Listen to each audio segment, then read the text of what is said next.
എല്ലാവർക്കും നമസ്കാരമുണ്ട്. ഇന്ന് നമ്മളൊരു ബൈക്ക് റൈഡാണ്. എല്ലാവരും കാണുമ്പോൾ മനസ്സിലാവും ബൈക്ക് റൈഡാണ് നമ്മൾ പോകാൻ ഉദ്ദേശിച്ചുള്ളത്.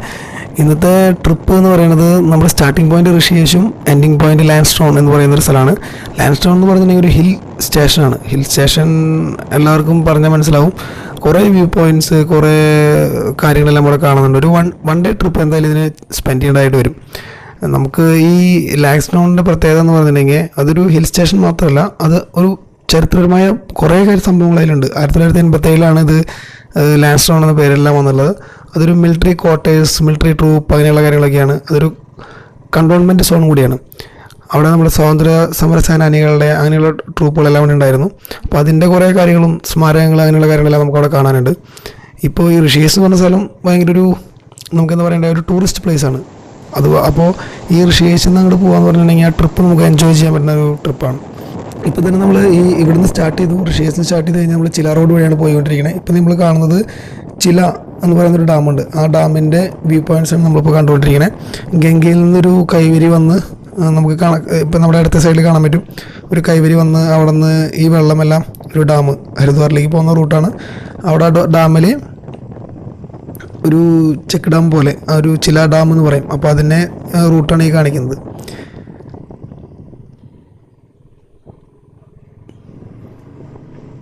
നമുക്കെല്ലാവരും കാണാൻ പറ്റും. നല്ല ഭംഗിയുണ്ട് കാണാനായിട്ട്. പ്രകൃതി രമണീയം എന്നൊക്കെ പറയില്ല, അങ്ങനെയാണ്. റോഡെല്ലാം സൂപ്പറാണ്, റോഡിലൊന്നും കുഴപ്പമില്ല. ഈ അടുത്ത് തന്നെ ടാറിങ് കഴിഞ്ഞുള്ളൂ, ആ കാരണത്ത് വലിയ കുഴപ്പമില്ല. നമ്മുടെ ഈ മൊത്തം ട്രാവലിംഗ് എന്ന് പറഞ്ഞിട്ടുണ്ടെങ്കിൽ വൺ സൈഡ് നമുക്ക് ഏകദേശം ഒരു 120 മുതൽ 130 കിലോമീറ്റർ വരെ നമുക്ക് ഏകദേശം ഉണ്ടായിരിക്കും. ഈ ഏകദേശം നമുക്ക് വൺ സൈഡ് റീച്ച് ആവാനായിട്ട് 3 മുതൽ 4 മണിക്കൂർ വരെയാണ് നമുക്ക് ഏകദേശം എടുക്കുക. മാത്രമല്ല ഈ യാത്ര നമുക്ക് മെയിൻ ഈ സംഭവം സ്റ്റാർട്ടിങ്ങും എൻഡിങ് ആയിട്ടുള്ള സ്ഥലങ്ങൾ നമുക്ക് ഉത്തരാഖണ്ഡിലാണ്. എന്നിരുന്നാൽ പോലും UP കൂടിയും കയറിയിട്ട് വേണം വരാനായിട്ട്. ഇപ്പോൾ മെയിൻ റോഡിൽ നിന്നൊരു ഷോർട്ട് കട്ട് എടുത്ത് നോക്കണം. ഈ ഷോർട്ട് കട്ട് വഴി പോയി കഴിഞ്ഞാൽ നമുക്കൊരു കാടിൻ്റെ, ശരിക്കും ഇത് രാജാജി നാഷണൽ പാർക്കുണ്ട്, അതിൻ്റെ ഒരു ബോർഡർ കൂടിയാണ് നമ്മൾ പോയിക്കൊണ്ടിരിക്കുന്നത്. അപ്പോൾ ഈ ഷോർട്ട് കട്ട് എടുത്തിട്ടുണ്ടെങ്കിൽ കുറച്ചുകൂടിയും കാടിൻ്റെ ഒരു ഫീലിങ്സ് നമുക്ക് കിട്ടും. അപ്പോൾ അതുകൊണ്ടാണ് ഞങ്ങളൊരു ഷോർട്ട് കട്ട് എടുത്ത് പോകുന്നത്. ഇവിടെ നമുക്ക് വന്യമൃഗജീവികളെല്ലാം കാണാൻ പറ്റും. ഇടയ്ക്കിടയ്ക്ക് പുലി, ചീറ്റ, അങ്ങനെയുള്ള മൃഗങ്ങളെല്ലാം നമുക്ക് കാണാൻ പറ്റും. ഇവിടെ ആനയെല്ലാം അവിടെ സ്ഥിരമാണ്. അപ്പോൾ നമുക്കതെല്ലാം കാണാൻ പറ്റും.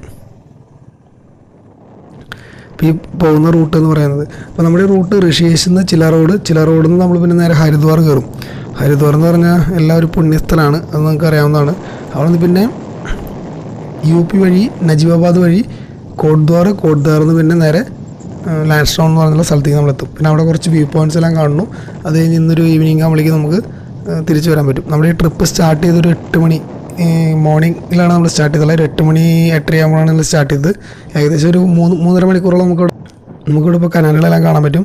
കനാലുകൾ ഒരു ജലസംരക്ഷണ പദ്ധതി പോലെ ഈ കനാലുകളുടെ വെള്ളം ഓരോ സ്ഥലത്തേക്ക് ഡൈവേർട്ട് ചെയ്ത് വിടാൻ വേണ്ടിയിട്ടാണ് കനാലുകൾ ഉപയോഗിക്കുന്നത്.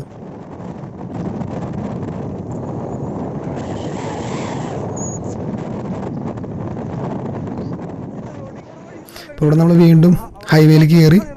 ഹൈവേയിൽ നിന്ന് ഇങ്ങനെ നമ്മളിങ്ങനെ പോയിക്കൊണ്ടിരിക്കുകയാണ്.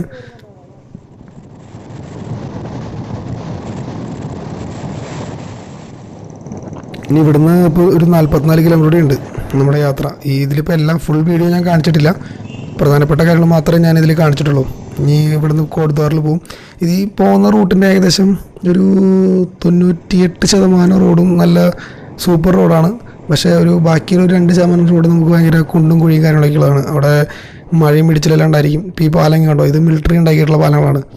ഇപ്പോൾ നമുക്ക് മണ്ണിടിച്ച ഭാഗങ്ങളെയും കാണാൻ പറ്റും. ഇടയ്ക്കിടയ്ക്ക് മണ്ണിടിയിലും കാര്യങ്ങളൊക്കെ ഉണ്ടായിരിക്കും, ബ്ലോക്ക് കാര്യങ്ങളെല്ലാം ഉണ്ടായിരിക്കും. അപ്പോൾ നമ്മളതും ഒരു മുൻകരുതലായിട്ട് പോകണം. ഇപ്പോൾ 2 പേരെ പോകുന്നുണ്ടെങ്കിൽ ഹെൽമെറ്റൊക്കെ വയ്ക്കാൻ മറക്കരുത്. സേഫ്റ്റി നമ്മൾ എന്തായാലും നോക്കണം. അപകടങ്ങളുള്ള സ്ഥലങ്ങളാണ്. ഞങ്ങളിപ്പോൾ മൊത്തം 3 ബൈക്കിലാണ് പോകുന്നത്. എൻ്റെ ഫ്രണ്ട്സായിട്ടാണ് പോകുന്നത്. 3 ബൈക്കിലാണ് നമ്മൾ പോകുന്നത്. അപ്പോൾ ഒരു വൺ ഡേ ട്രിപ്പായിട്ട് പോകാൻ പറ്റിയ സൂപ്പർ സ്ഥലം തന്നെയാണ്. കണ്ട മണ്ണിടിഞ്ഞിട്ട് കണ്ട റോഡൊക്കെ ഇടിഞ്ഞ് ചില സ്ഥലങ്ങളിൽ റോഡന്നെ ശരിക്കും കാണാൻ പറ്റില്ല. അങ്ങനത്തെ സ്ഥലങ്ങൾ നമുക്ക് കാണാൻ പറ്റും ഈ ട്രിപ്പിൽ. ഇപ്പോൾ നമ്മൾ പോകുന്നത് ഒരു നവംബർ മാസത്തിലാണ്, ഇതിൻ്റെ സീസണാണ്. ഒരു ഡിസംബർ ആ സമയത്തേക്കും പോവുകയാണെങ്കിൽ നമുക്ക് മഞ്ഞ് അതായത് സ്നോഫോളെല്ലാം നമുക്ക് കാണാൻ പറ്റും. ഈ ട്രിപ്പ് എന്ന് പറഞ്ഞിട്ടുണ്ടെങ്കിൽ ഒരു കോട്ട്ദ്വാർ വരെ നമുക്ക് ഫ്ലാറ്റ് ആയിട്ടുള്ള ഹൈവേ കൂടെ പോയിക്കൊണ്ടിരിക്കാം. പക്ഷേ കോട്ട്ദ്വാറിൽ നിന്ന് പിന്നെ നമുക്ക് പോകുമ്പോൾ ഹൈ റേഞ്ച് വഴിയാണ് കിട്ടണത്. അപ്പോൾ ഇതിൽ ഭൂരിഭാഗം നമുക്ക് സ്ട്രേറ്റ് വഴി കിട്ടും, കുറച്ച് വഴി മാത്രമേ മറ്റേ ഹൈ റേഞ്ച് ആയിട്ടുള്ള ഏരിയാസ് കിട്ടുള്ളൂ.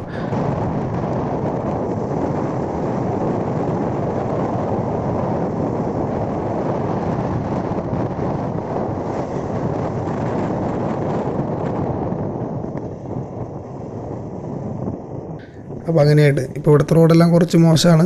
കുറച്ചുകൂടി കഴിഞ്ഞാൽ അതിനില്ല ഒരു 10-20 കിലോമീറ്റർ മാത്രമാണ്, നമുക്കൊരു 120-130 കിലോമീറ്ററോളം ഉണ്ട്.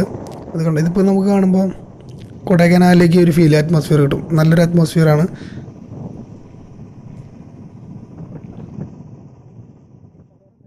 ഇപ്പോൾ നമ്മൾ നിൽക്കുന്നത് ഒരു മാഗി പോയിൻ്റ് എന്ന് പറഞ്ഞിട്ടുള്ളൊരു സ്ഥലത്താണ്. അതായത് ഈ പോണ വഴിക്ക് നമുക്കൊരു ചായക്കടയുണ്ട്, അവിടെ നിന്ന് മാഗി തരും. പക്ഷേ ഈ പാറപ്പുറത്ത് കയറിയിട്ട് നമുക്ക് കാറ്റെല്ലാം കൊണ്ട് കുറച്ചൊരു 5-6 മീറ്ററോളം ഉയരത്തിലുള്ളൊരു പാറയാണത്.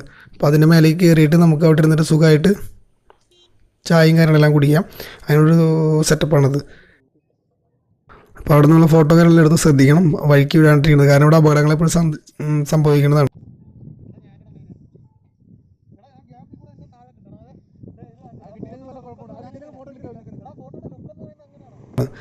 ഇപ്പോൾ കൂടെ വന്ന ആൾക്കാരാണ് കയറി പോകുന്നത്. റിജാസ്, അതുപോലെ അംജാദ്, വൈശാഖ് ഇവരിലാണ്. ഇപ്പോൾ ഈ ബൈക്ക് റൈഡ് ചെയ്യണത് ജയരാജാണ്.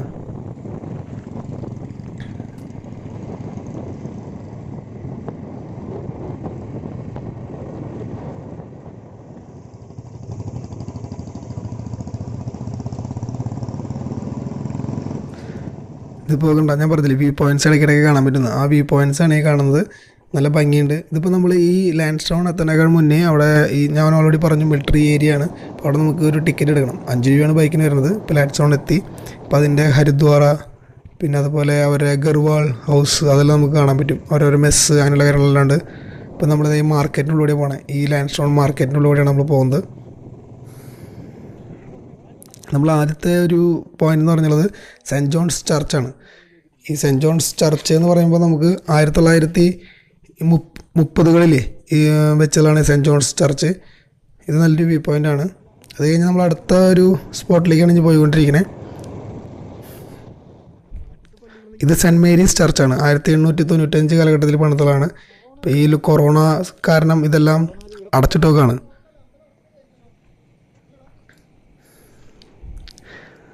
നമ്മളിപ്പോൾ എന്തായാലും ഇതിനുള്ളിലേക്ക് കയറാൻ ഒരു സമ്മതിച്ചിട്ടില്ല, കാരണം ഇതെല്ലാം അടച്ചിട്ടൊക്കെ ആയിരുന്നു.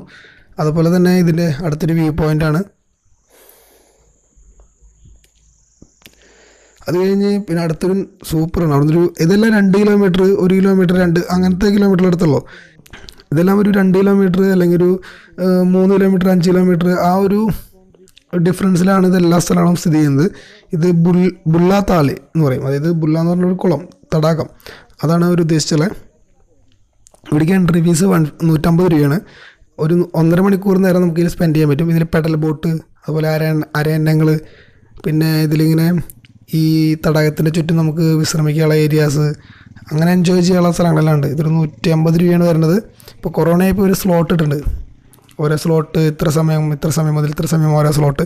അപ്പോൾ ആ സ്ലോട്ട് നമ്മൾ എടുക്കണം. ഇതവിടെയുള്ള ഒരു മെയിൻ ഗാർഡനാണ്, മെയിൻ വാണിംഗ് ഗാർഡൻ എന്ന് പറയുന്നത്. ഇവിടെ എന്ന് പറയുന്നത് നല്ലൊരു നമുക്ക് നടക്കാൻ പറ്റിയൊരു ഏരിയയാണ്. മാത്രമല്ല അവിടെ മറ്റേ ഈ ഇവരുടെ ആ സമയത്ത് ഉപയോഗിച്ചിട്ടുള്ള കുറേ ആയുധങ്ങളെ കുറിച്ചെല്ലാം ഒരു ഡിസ്പ്ലേ കാണിച്ചിട്ടുണ്ട്. നമുക്കതെല്ലാം കാണുമ്പോൾ തന്നെ ഇഷ്ടപ്പെടും. പിന്നെ ഇത് ലാൻഡ് സ്റ്റോൺ മ്യൂസിയമാണ്. അത് മിലിറ്ററി മ്യൂസിയത്തിൻ്റെയാണ് ഉപയോഗിച്ചുള്ളത്. ഇതിപ്പോൾ അത് ക്ലോസ് ചെയ്ത് നോക്കുകയാണ്. എൻട്രി ഫീസ് ഉണ്ട്, പക്ഷേ അവിടെ ഫോട്ടോ കാര്യങ്ങളൊന്നും എടുക്കാൻ പറ്റില്ല. അപ്പോൾ അതുകൊണ്ടാണ് പുറമേ നിന്ന് മാത്രം എടുത്തത്. പിന്നെ റിനോവേഷൻ വർക്കെല്ലാം നടക്കുന്നുണ്ടായിരുന്നു. ഇത് മിലിറ്ററി പ്രാക്ടീസ് ഏരിയ ആണ്. ഇവിടെ നമുക്ക് മാർച്ച് പരേഡെല്ലാം ചെയ്യാൻ പറ്റുന്ന ഒരു ഗ്രൗണ്ടൊക്കെ ഉണ്ട് ഇവർക്ക്. പിന്നെ ഇവരുടെ പ്രാക്ടീസ് ചെയ്യണ റോപ്പ് ക്ലൈമ്പിങ് അങ്ങനെയുള്ള കാര്യങ്ങളെല്ലാം, റൈഫിൾ പരേഡ്, അതുപോലെ റൈഫിൾ പ്രാക്ടീസ് അങ്ങനെ ചെയ്യാൻ പറ്റുന്ന കാര്യങ്ങളെല്ലാം ഉണ്ട്. പിന്നെ നമുക്ക് ടിപ്പിൻ ടോപ്പ് എന്ന് പറഞ്ഞുള്ളൊരു വ്യൂ പോയിൻ്റാണ് അടുത്ത് വരുന്നത്. അതെന്ന് പറഞ്ഞിട്ടുണ്ടെങ്കിൽ കാണാൻ നല്ല രസമാണ്. കണ്ടോ ഈ വ്യൂ പോയിൻ്റ് കണ്ടോ, നമുക്ക് കുറേ ഹിമാലയൻ പർവ്വതനിരകൾ, പിന്നെ അതുപോലെ അവിടെയുള്ള ഹില്ലി ഏരിയാസ് അതെല്ലാം നമുക്ക് നല്ല രീതിയിൽ വ്യൂ പോയിൻ്റായിട്ട് കാണാൻ പറ്റും. ഇത് ഒരു നവംബർ ഡിസംബർ കാലഘട്ടത്തിൽ പോകണമെങ്കിൽ അവിടെ മഞ്ഞ് വീഴ്ചയെല്ലാം ഉണ്ടായിരിക്കും. അപ്പോൾ അവിടെ കാണുന്നതെല്ലാം നല്ല ഭംഗിയുണ്ടായിരിക്കും. പിന്നെ ഇപ്പോൾ നമ്മൾ പോകുന്നത് മാർക്കറ്റിനുള്ളിലൂടെയാണ്. ഇവിടെ മാർക്കറ്റിനുള്ളിലത്തെ റോഡ് കേട്ടോ ഭയങ്കര ചെറിയ റോഡാണ്. പിന്നെ മാത്രമല്ല ബൈക്ക്, കാറ് അതിനും വലിയ ബൈക്ക്, കാർ അതിന് മേലെയുള്ളതൊന്നും നമുക്ക് പോകാൻ പറ്റില്ല. ഇത് നമ്മളിപ്പോൾ ഇനി പോകുന്നതാണ് ഭീം പക്കാറ എന്ന് പറഞ്ഞിട്ടുണ്ടെങ്കിൽ ഒന്നുമില്ല, വലിയൊരു പാറ. അതായത് ഭീം എന്ന് പറഞ്ഞാൽ നമുക്കറിയാലോ, അങ്ങനെ ഒരു വലിയൊരു പാറ സ്ഥിതി ചെയ്യുന്നുണ്ട്. അത് കാണാൻ നമ്മൾ പോകുന്നത്. അത് ഒരു പാറയില്ല, 3 പാറ നിൽക്കണമെന്നാണ് നമ്മുടെ അടുത്ത് പറഞ്ഞത്. നമ്മൾ അങ്ങോട്ടാണ് പോണേ. അപ്പോൾ ഇതിൻ്റെ റോഡ് ഭയങ്കര ബുദ്ധിമുട്ടാണ്. കാരണം ഈ ചരലും മണലും പിന്നെ ഈ പാറപ്പൊടി അങ്ങനെയുള്ള സാധനങ്ങളെല്ലാം മിക്സ് ആയിട്ടുള്ളതാണ്. ആ കാരണം ബ്രേക്ക് പിടിച്ചാലും കിട്ടില്ല. ചെറിയ റോഡാണ്, അപ്പുറത്ത് വലിയ താഴ്ചയാണ്. അപ്പോൾ അങ്ങനെയാണ് നമ്മൾ പോയിക്കൊണ്ടിരിക്കുന്നത്. ഇതിലെല്ലാം നല്ല വ്യൂ പോയിൻറ്റ്സാണ്. ഇവിടെ മൊത്തം ഉള്ളത് മറ്റേ പൈൻ മരങ്ങളാണുള്ളത്. ഇവിടുത്തെ കാലാവസ്ഥയ്ക്ക് അനുസരിച്ചുള്ള കുറേ പൈൻ മരങ്ങളുണ്ട് ഇവിടെ. ഇപ്പോൾ ബ്രേക്കെല്ലാം പിടിക്കുമ്പോൾ ശ്രദ്ധിച്ചില്ലെങ്കിൽ അപകടം ഉണ്ടാവാൻ സാധ്യതയുണ്ട്.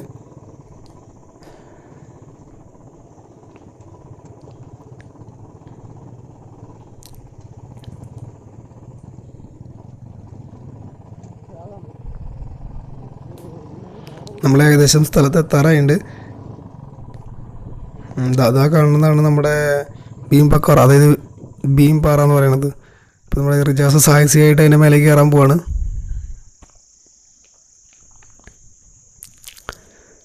ഇതിൻ്റെ പ്രത്യേകത എന്ന് പറയുകയാണെങ്കിൽ വലിയൊരു പാറ, നിങ്ങൾക്കത് കാണാൻ പറ്റും. വലിയൊരു പാറ, അതിൻ്റെ മേലെ വേറൊരു പാറ ഇരിക്കുന്നുണ്ട്. അതിപ്പോൾ ഫോട്ടോയിൽ അല്ലെങ്കിൽ വീഡിയോയിൽ കാണാൻ പറ്റും. കണ്ടോ, ഈ പാറയുടെ മേലെ ഒരു വലിയ പാറ വേറെ ഇരിപ്പുണ്ട്. അതെങ്ങനെയാണ് വന്നതെന്നൊന്നും ആർക്കും അറിയില്ല. അതങ്ങനെ ഒരു കാണാൻ ഭംഗിയുള്ളൊരു സ്പോട്ടായിട്ടത് മാറി. അങ്ങനെയാണത്. കണ്ടോ, ഇപ്പോൾ അവൻ കൈ വെച്ചാൽ മേലെ ഒരു പാറ ഇരിക്കണ കണ്ടോ, ഈ പാറ വന്നു. ഇതെങ്ങനെയാണ് ആരാ കയറ്റി വെച്ചാൽ അങ്ങനെയൊന്നും അറിയില്ല. അങ്ങനെ ഈ 3 പാറകളുണ്ട്. അപ്പോൾ അതൊരു നല്ലൊരു ഫോട്ടോ സെക്ഷനും കാര്യങ്ങളൊക്കെയാണ് ഇവിടെ നിൽക്കുന്നത്. കഷ്ടപ്പെട്ട് വലിഞ്ഞ് കയറിയുണ്ട് അതിൻ്റെ ഉള്ളിലേക്ക്. ഇതാണ് ആ പാറ. അത് നമുക്ക് ഇവിടെ നിന്ന് കാണുമ്പോൾ നല്ലൊരു വ്യൂ പോയിൻ്റ് ആയിട്ടാണ് കാണാൻ പറ്റുക. പിന്നെ ഇപ്പോൾ അവിടെ നിന്ന് തിരിച്ചു വരുന്നുണ്ട്. ഇപ്പം നമ്മുടെ കൂടെയുള്ള റൈഡേഴ്സാണ് അവർ. മുന്നിൽ വരുന്നത് റിജാസ്, പിന്നെ പുറകിൽ അംജാദ് വരുന്നുണ്ട്, പുറകിൽ ജയരാജ് വരുന്നുണ്ട്. അങ്ങനെ ഞങ്ങൾ 3 ബൈക്കിലാണ് വന്നിട്ടുണ്ടായിരുന്നത്. പിന്നെ ഇത് അവരുടെ, ഞാൻ പറഞ്ഞില്ലേ, മിലിറ്ററിയുടെ കുറേ ഓർമ്മയ്ക്ക് വേണ്ടിയിട്ട് കുറേ വെച്ചിട്ടുണ്ട്. അങ്ങനെയുള്ളതാണ് ഈ സംഭവം. മിലിറ്ററിക്കാരുടെ കുറേ അന്നത്തെ കാലത്തെ ഓർമ്മകൾ. പിന്നെ ലാൻഡ് സ്റ്റോണിൻ്റെ എൻട്രി പോയിൻ്റാണിത്. ലാൻഡ് സ്റ്റോൺ അങ്ങോട്ട് പോകുന്ന സമയത്ത് എടുക്കാൻ പറ്റിയില്ല. ഇത്രയും കാര്യങ്ങളാണ് മെയിനായിട്ട് ഇവിടെ കാണാനുള്ളത്. ഇനി നമ്മളിവിടെ നിന്ന് ഏകദേശം ഒരു 30 കിലോമീറ്റർ അകലെ ഒരു അമ്പലം കൂടിയുണ്ട്. ആ അമ്പലത്തിൻ്റെ അവിടേക്കാണ് നമ്മളിപ്പോൾ പോകുന്നത്. ശ്രീ തണ്ടകേശ്വർ ധാം ടെമ്പിൾ, അതായത് അവിടുത്തെ ഒരു അമ്പലമാണത്. കാണാൻ നല്ല രസമുള്ളൊരു അമ്പലം തന്നെയാണ്. നമുക്കിപ്പോൾ തണുപ്പായി തുടങ്ങിയിട്ടുണ്ട്. പിന്നെ ഈ പോണ റൂട്ടിലെന്ന് പറയുന്നത് ഇപ്പോൾ നമുക്ക് ഹൈ റേഞ്ച് ഏരിയയാണ്. അപ്പോൾ നമുക്ക് കാണാൻ നല്ല സീനറികളെല്ലാം കിട്ടും. ഇപ്പോൾ മലകളെല്ലാം നമുക്ക്, അതിൻ്റെ ഹില്ലി ഏരിയാസ് എല്ലാം നമുക്ക് കാണാൻ പറ്റും. ശ്രദ്ധിക്കണം, മേലെ നിന്ന് ചിലപ്പോൾ പാറകളെല്ലാം മടർന്ന് വീഴാൻ സാധ്യതയുണ്ട്. അപ്പോൾ ഹെൽമെറ്റൊക്കെ ഉപയോഗിക്കണം.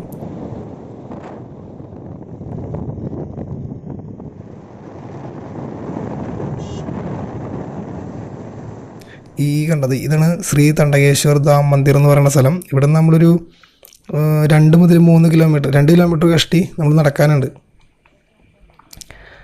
അത് നടക്കാനായിട്ട് കുഴപ്പമൊന്നുമില്ല. സ്റ്റെപ്പ് ഇവിടെ നിന്ന് ഇറങ്ങാനുള്ളതുണ്ട്. പിന്നെ അതിന് ശേഷം കയറി കഴിഞ്ഞിട്ടുണ്ടെങ്കിൽ പിന്നെ സ്റ്റെപ്പില്ല, ഒരു സ്ലോപ്പാണ്. അപ്പോൾ അങ്ങോട്ട് സുഖമായിട്ട് നടക്കാം. നടക്കുന്ന സ്ഥലത്ത് നമുക്കിങ്ങനെ, ഇപ്പോൾ കൊറോണയായ കാരണം മണികളെല്ലാം കെട്ടി വെച്ച് നോക്കുക, മണി കാര്യങ്ങളെല്ലാം കെട്ടി വെച്ച് നോക്കുകയാണ്. ഇപ്പോൾ നടക്കുന്ന സ്ഥലത്ത് കുഴപ്പമൊന്നുമില്ല. മേലെ നമുക്ക് അവർ റൂഫിംഗ് എല്ലാം ചെയ്ത് തന്നിട്ടുണ്ട്.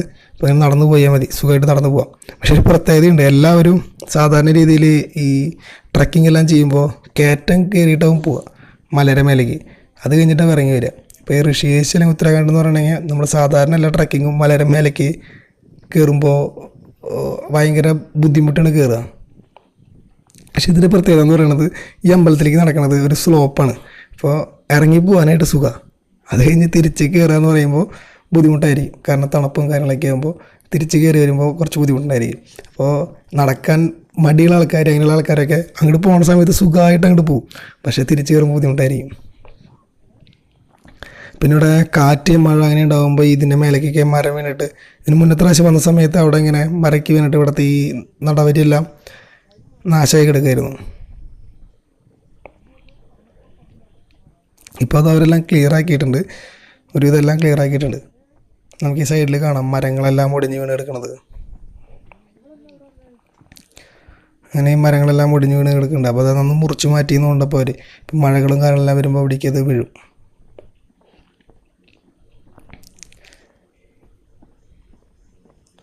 നിന്നെ വിളിച്ചില്ലടാ. പിന്നെ ഇതിപ്പോൾ അവിടുത്തെ അമ്പലക്കുളം എന്ന് പറയില്ല നമ്മുടെ നാട്ടിലെ, അതുപോലത്തെ ഒരു കുളമാണ്. അവിടെ നമുക്ക് കുളിക്കാനെല്ലാം പറ്റും. കൊറോണയെ കാരണം അങ്ങനെ സഞ്ചാരികളൊന്നും വരുന്നില്ല. അപ്പോൾ ആ കാരണം ഇവിടെ ആരും കാണാനൊന്നുമില്ല. വെള്ളം കുറച്ച് അഴുക്ക് വെള്ളമാണ്, അതിലിപ്പോൾ എന്തായാലും കുളിക്കാനൊന്നും പറ്റില്ല. പിന്നെ ഉള്ളിലും കുളിക്കാനുള്ളൊരു സ്വിമ്മിംഗ് പൂള് പോലെയുള്ള സെറ്റപ്പ് തന്നെയാണ് അവിടെയുള്ളത്. ഇത് പുറത്തുള്ളത്.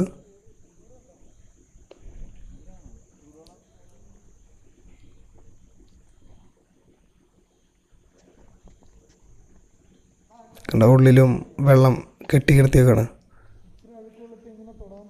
ആരുമില്ല ഇവിടെ. ഇപ്പോൾ എല്ലാവരും ഫ്രീ ആയിട്ട്, ഇപ്പോൾ സ്ഥലമെല്ലാം ഭയങ്കര ഫ്രീ ആയിട്ടാണ് എടുക്കണേ. ഇതാണ് അമ്പലത്തിൻ്റെ സൈഡ്. ഇതിനുള്ളിൽ കയറണമെങ്കിൽ നമ്മൾ ചെരുപ്പെല്ലാം ഊരി വയ്ക്കണം.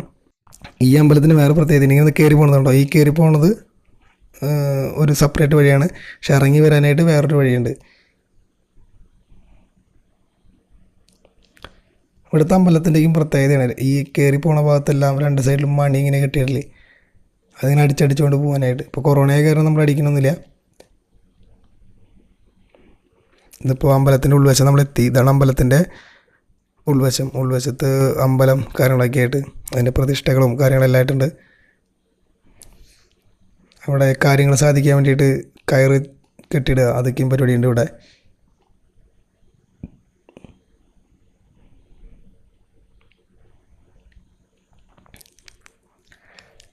കണ്ട അതെല്ലാം നട അടച്ചു. എന്തായാലും ഞങ്ങൾ പോകുന്നപ്പോൾ നട അടച്ചു. ഇപ്പോൾ ഒരു 4 മണി 4:30 ആയിട്ടുണ്ട്, നട അടച്ചു. ഇപ്പോൾ ഇവിടെ ഈ സമയത്ത് പെട്ടെന്ന് ഇരുട്ടാവും, അതുകൊണ്ട് ഇപ്പോൾ നടയെല്ലാം അടച്ചു. ഇപ്പോൾ എന്തായാലും അവർ ലൈറ്റ് കിട്ടുന്നുണ്ട്, പക്ഷെ ആരും കാണുന്നില്ല ഇവിടെ. ഇനിയിപ്പോൾ ഇതിലെ അങ്ങോട്ട് നമുക്ക് തിരിച്ചിറങ്ങാം. തിരിച്ച് കയറിയത് വേറെ സ്ഥലം, ഇറങ്ങണത് വേറെ സ്ഥലമാണ്.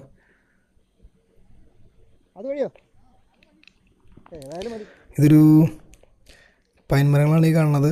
ഇവിടെ ഒരു എക്കോ പോയിൻ്റ് പോലെയാണ്. ഇവിടെ നമുക്ക് ഓളിട്ടിണെങ്കിൽ തിരിച്ച് ശബ്ദം കേൾക്കും. അമ്പലത്തിൻ്റെ അടുത്തുള്ള സ്ഥലം തന്നെയാണ്.